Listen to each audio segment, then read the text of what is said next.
Jangan lupa like, komen, dan subscribe channel YouTube TVRI Bengkulu dan nyalakan lonceng notifikasinya.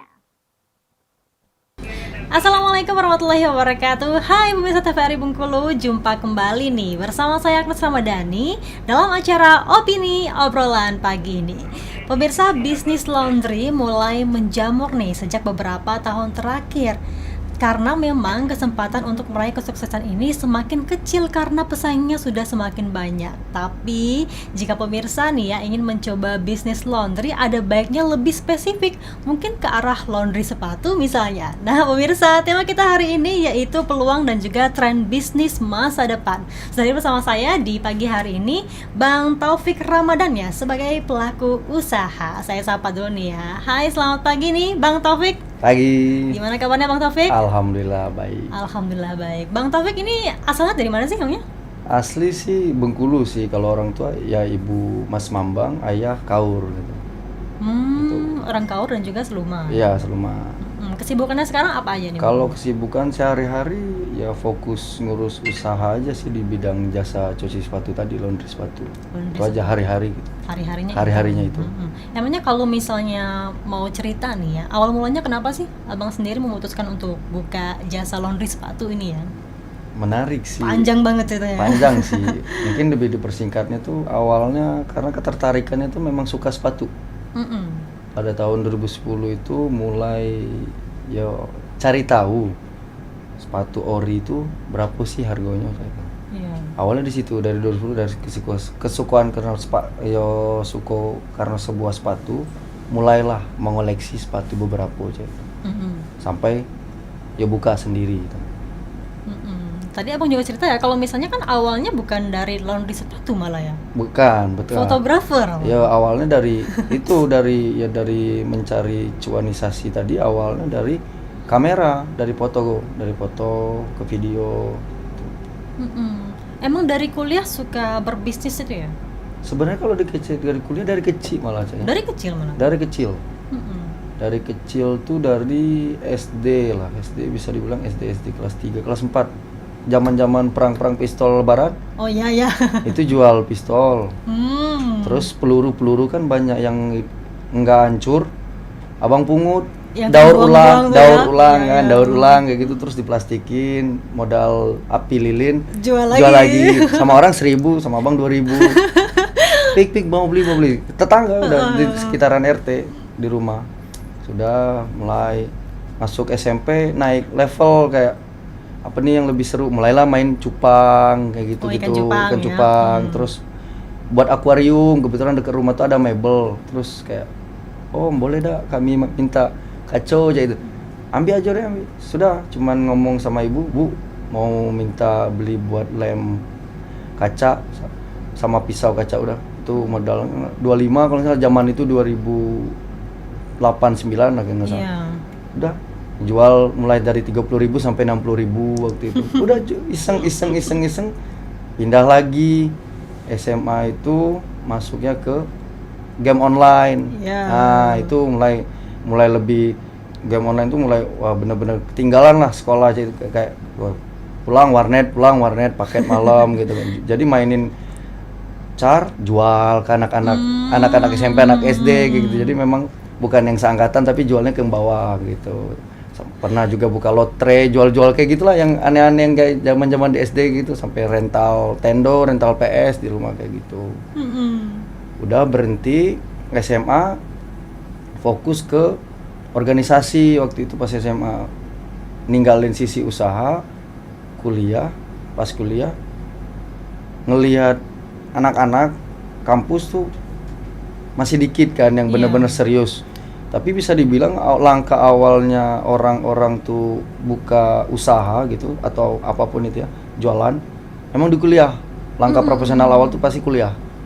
Nggak tahu kenapa ya, dapat lingkungan bagus, circle yang bagus, juga link bagus gitu. Akhirnya kebetulan juga ditempa dan dididik di organisasi HIPMI, kebetulan Himpunan Pengusaha Muda Indonesia, PT Telkom kebetulan. Sudah di situ awal mulanya tuh. Akhirnya tiba-tiba jauh banget tadi kan, yang dari mulai peluru sampai ke tadi kan game tadi, terus lari ke F&B, makanan kan, food and beverage, jauh, langsung juk, buka bubur. Oh, bukan bubur Bubur juga. ayam, bubur ayam bukan bukan bubur gitu pulau kan. Kebetulan Bubur di sana, bubur ya. di sana kan berkawan sama orang Bandung, berteman sama orang Bandung, kebetulan dia Bandung Sulawesi. Jadi kita jual buburnya bubur Manado. Jauh kan? Jadi Bandung malah bubur iya Manado, bubur ya. Manado. Jadi bubur Manado itu kebetulan punya sahabat juga waktu itu ngajakin partneran, ayo bilang. Kebetulan dia kalah pemilihan gubernur FEB. Aku kalah ke pemilihan ketua umum HIPMI waktu itu. Iya, Jadi kolaborasi kami ini, orang-orang yang gagal memimpin akhirnya buka itu. Ayo bos, bilang. Kebetulan teman sekelas, teman dari awal semester kuliah. Ayo, bilang buka. Kurang lebih setahun itu jalan dengan benar-benar luar biasa tuh. Wah, vibes-nya bagus. Terkenal di kampus, di kalangan mahasiswa tuh mulai dari junior sampai senior tuh udah pada coba gitu. Jadi itu sambil kuliah, sambil dagang. Pagi itu ya pokoknya dari pagi lah, jam 4 kita udah standby, setengah 6 itu udah mulai jualan. Paling cepat jam 9 habisnya. Biasa gitu habis bubur. Kebetulan karena teman lulus duluan jadi dia ninggalin gitu kan. Iya, akhirnya usahanya jalankan sendiri. Jalan sendiri terus bilang gak kuat kayak gini terus karena keteteran gitu-gitu. Akhirnya kayak ganti kiblat deh. Coba belajar. Kenapa nggak rekrut karyawan waktu itu ya? Temen kah misalnya yang ikut bantu untuk menjalankan harusnya bisnisnya? sih gitu kan mindset teman, karena memang pikiran itu masih pengen dimakan sendiri gitu kan. Jadi kayak untuk rekrutmen itu nggak kepikiran. Jadi ya karena juga teman kurang yang maksudnya coba rekrut karyawan gitu, itu nggak kepikiran. Jadi udah jadi nanggung sendiri di badan. Terus karena pengen maruk uangnya kayak gitu ya kan, uangnya maklum anak muda masih berapi-api. Dan itu juga salah satu yang bikin usaha-usahaku dulu tuh bukan kurang konsisten sih, bisa dibilang tepatnya lah. Memang lagi pencarian di mana sih, karena kan nggak semua orang itu bisa hidup dengan passionate-nya masing-masing. Bener kan? Kayak seperti ya belum tentu dia fotografer, dia menjiwai, tapi belum tentu dia bisa menghasilkan. Benar ya. Ya kan, nah kayak gitu. Jadi itu yang pas abang rasain, udah jalan. Karena masih terlalu anak muda kan, jadi uangnya itu masih dipakai untuk kehidupan sehari-hari. Iya, belum bisa manage uang lah belum ya. manage uang, padahal kebetulan lulusan manajemen kan, tapi belum bisa manage uang dengan baik gitu. Sudahlah, habis aja gitu kan, beli barang gitu, putar-putar. Ganti usaha lah waktu itu, ayam penyet. Banyak banget usahanya ya, perintilan Tapi sebenarnya bukan nguasain dapur. Masak bisa, cuman kan kalau untuk buat jualan kayak gitu kan kita harus punya tes kitchen yang cukup lah gitu. Nggak harus pastry juga enggak kan gitu kan, nggak harus yang tata boga juga enggak kan. Tapi kan paling nggak punya standarisasi bisa masak di layak dijual. Ya. Terus juga makanannya enak atau enggak nih? Iya Kan gitu. Kan kalau sekedar enak kan bilang kadang teman enak pik ya, kadang kan makan gratis pasti enak gitu kan. Terus udahlah, kebetulan memang kayak ketemu teman, ngenalin teman-teman gitu. Kebetulan ada ya orang ini bekas keluaran salah satu apa ya bisa dibilang ayam penyet Surabaya kalau nggak salah ya di Bandung. Temannya abang juga. Iya, temannya abang, dan dia ngenalin. Kebetulan ini udah dia ngurus kitchen, aku ngurus branding dan marketing. Iya. Kebetulan dia juga bawa orang, ada yang bisa buat delivery. Jadi wah, satu paket gitu. Pas banget ya. Pas banget. Cuman memang agak pusingnya tuh ternyata tantangan baru kan, dunia baru. Tadi tuh sebenarnya kalau bubur kan lebih ke snack ya jatuhnya kan, sarapan yang nggak terlalu berat kan. Udah pindah ke ayam penyet tuh ngerasa gini F&B makanan berat tuh. Marginnya tuh dalam sisi pandang bisnis tuh sangat tipis. Tipis margin usaha yang berat-berat gitu. Kalau nggak kayak orang-orang, makanya orang-orang tuh suka kombinasiin dengan paket. Benar. Ada tahu, tempe, telur dadar, telur ceplok, apapun yang lain itu sama es teh. Ada kondimennya. Ya, kondimen lain itu justru yang paling membantu. Karena tapi lokasi juga menentukan dong. Iya. Dekat kampus biasanya. Dekat kampus itu, kebetulan dekat kampus, depan kosan juga itu langsung secara nggak langsung. Pas banget.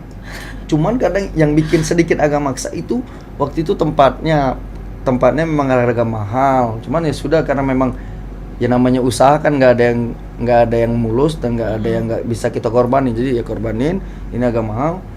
Kitchen juga dibayar, orang itu dibayar. Jadi agak bonyok sebetulnya. Bener. Agak bonyok, bukan agak lagi sih, bonyok banget sih sampai Udah mikir, bayar yang ini, iya bayar ini, karyawan, bayar udah itu, bayar iya kontrakan, segala gitu. macem gitu kan, listrik, air juga itu bayar, terus ngecek pembukuan kan, waduh nggak sehat nih, Banyak pengeluaran gitu, banyak masukan, pengeluaran, gitu. bener itu banyak pengeluaran, pada masukan, jadi kayak mikir, aduh, karena memang anaknya manajemen kan, jadi ya cukup menguasai lah dengan mata kuliah bisnis. Kayak nggak perlu nunggu BEP deh ini, nggak perlu nunggu break even point, nggak nunggu balik modal, kayak tutup deh gitu. Jadi kurang lebih 7-8 bulan, kan nyampe setahun, ngomong baik-baik waktu itu kan sama kitchen sama ini, ya kebetulan juga sebelum buka, ya sebelum mau nutup itu kan sebulan sebelum tutup, ya udah coba cari link buat mereka itu bisa lanjut. Sebelum Iya dia waktu benar-benar itu tutup jam gitu kan, benar-benar iya. tutup. Jadi kayak makanya kasih spare sebulan biar aku kayak belum dulu sounding ke mereka gitu kan, tapi kayak gimana cari-cari jalan keluar gitu loh. Jadi biar nggak dapat kesan buruk gitu, karena yang dari dulu aku selalu jaga tuh kesan baik sama nama baik gitu. Ya udahlah, cari, udah nemu mereka baik-baik, akhirnya bubar kan. Ayam Penyet itu udah, Ayam Penyet agak diem dulu lah bentar ya, sambil proyekan lah, panggil lagi proyekan. Sebenarnya bisa dibilang fotografer dan videografer itu memang dari SMA juga, suka moto, tapi belum menguasain video waktu itu. Jadi barengan sih, suka sepatu sama suka kamera tuh barengan 2010. Cuman emang cuman asal motret aja dari dulu. Teman udah ngotak-ngatik, minjem kamera keluarga, sana ibu kan punya kamera, pinjam. Mulai dari main segala macam lah itu, HP gitu-gitu, minjem make. Wah seru. Makanya waktu di Bandung diseriusin, kebetulan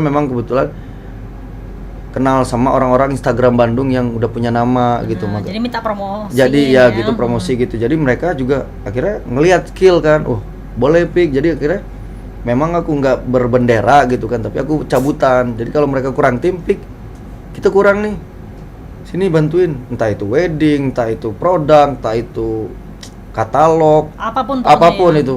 Pokoknya ajar aja sikat ya terus. Sampailah akhirnya membuka usaha laundry sepatu ini. Iya itu 2019. Ini mulai fokusnya ya. Mulai fokusnya. Di 2019 di Bandung. Di Bandung. Tapi sebelum agak sedikit cerita flashback, 2018 sampai 19 awal itu aku tuh ngikut orang dulu di usaha yang sama. Laundry sepatu, kebetulan kayak gitu. Kebetulan jadi sembari belajar juga ya gimana sana, tapi ya kan? bukan orang yang nyuci. Tapi bagian marketingnya gitu. Bagian digital marketing dan kreator. Karena balance tadi sama fotografernya iya, kan. gitu. Jadi itu memang udah sepaket ya, yang ngurus Instagram, ngurus foto, ngurus konten, video kayak gitu-gitu. Jadi sepaket, ngedesain dan lain-lain. Jadi itu sepaket. Jadi kayak sudah ngikutin itu kurang lebih setahun lah. Dapat link juga dari teman, ngenalin, tiba-tiba diajak gabung, ya ayo. Akhirnya setelah 1 tahun buka usaha sendiri. Oke. Dengan kemampuan yang sangat nol. Dari awal banget. Meskipun memang 1 tahun sudah. Iya ikut itu, kan? tapi bukan yang megang sepatu. Cuman aku bilang tadi kan di awal, di-mention di awal di notice tadi itu aku bilang suka sepatu, tapi nggak punya ilmu, nggak punya dasar. Basicnya kesana. Basic gitu kan? yang menguasai di laundry sepatu tadi. Baik. Jadi kayak sama sekali nggak YouTube juga, nggak ada tutorial, nggak ada segala macam. Belajar dari awalnya iseng, punya sepatu kan, apa salahnya nyuci di orang dulu. Wah waktu itu nyuci di salah satu brand di Bandung kan. Oke.